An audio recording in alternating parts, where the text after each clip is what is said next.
તો હવામાન વિભાગની આગાહી વચ્ચે વલસાડ અને નવસારી જિલ્લામાં વરસાદી માહોલ છવાયો।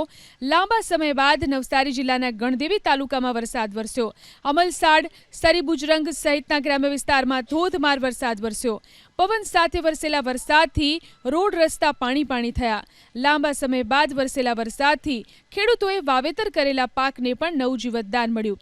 રાજકોટના ઉપલેટામાં વહેલી સવારથી છવાયો મેઘાવી માહોલ।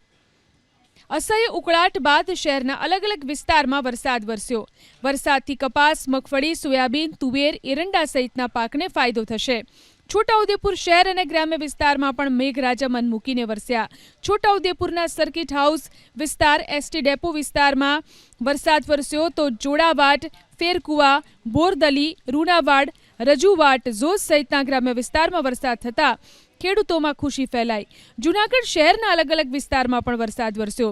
ભવનાથ, તળેટી સહિત કાળવા ચોક, Vanthali road, ST bus stand વિસ્તારમાં પણ વરસાદ થયો। શહેરની સાથે ગ્રામ્ય વિસ્તાર દોલતપરા, વડાલ સહિતના ગ્રામ્ય વિસ્તારોમાં વરસાદ વરસ્યો, જેના કારણે ધરતીપુત્રો ખુશ થયા।